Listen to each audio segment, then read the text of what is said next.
বিয়ে বাড়ি যাবো বলে কথা, ভালো করে না সাজলে হয়? ধুর, গরম পড়েছে তো কি হয়েছে, তাই বলে কি সাজবো না নাকি? মনে আমি তোকে বারবার বারণ করছি সব মালা টালা খোল, গরমে পড়তে পারবি না। আরে মা, কি হয়েছে তাতে? একটু বিয়ে বাড়িতে সেজেগুজে যাবো না? ওখানে তো সবাই সেজেগুজে যাবে, আর আমাকে দেখে তো পুরো হাসবে, বলবে পাগলির মতো চলে এসেছে। শুনলি না তো? ঠিক আছে, যাই হোক, আমার সাথে তো কমপ্লিট। ও হাতে তো চুড়ি পরিনি, একটু চুড়িগুলো পরে নি।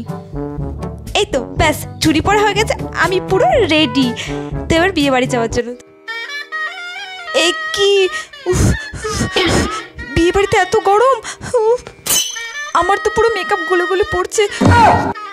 এ বাবা, কেউ তো একটুও সেজে আসেনি বিয়ে বাড়িতে, শুধু আমি সেজে এসেছি। হ্যাঁ, বউ তো দেখছি সুতির শাড়ি পরে বসে আছে। ধুর বাবা, আমি যে কেন তো সাজতে গেলাম, মা ঠিকই বলেছিল, উফ না সাজাই ভালো ছিল। উফ, আর পারছি না। আরে গরমকালে বিয়ে করছিস, 2-3টে এসি তো লাগাবি, একটা এসিও নেই। আর দেখো না, ফ্যানটাকে একবারে ঘিরে ধরে দাঁড়িয়ে আছে, একটু হাওয়া পাচ্ছি না। উফ, খুব গরম লাগছে। আর এই ভারী ভারী কানে পরে মনে হচ্ছে কান পুরো ছিঁড়ে যাবে। উফ, কানেরগুলো খুলে ব্যাগে রেখে দিই। হ্যাঁ, উফ, আর পারছি না। মালাটা পরে কি গলাটা কুটকুট করছে, গরম লাগছে। ধুর, মালাটাও খুলে রেখে দিই ব্যাগের মধ্যে।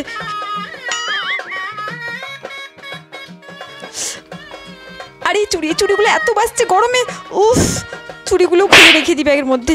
হ্যাঁ, বাপরে বাপ, এত গরমে, উফ, এটা তো খুব কুটকুট করছে গরমে কপালে। উফ, এটাও খুলে ফেলি।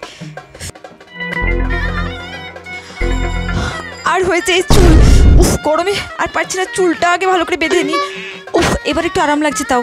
উফ, বাপরে, যাই এবার তাড়াতাড়ি গিয়ে ভোজটা খেয়ে বাড়ি যাই। উফ,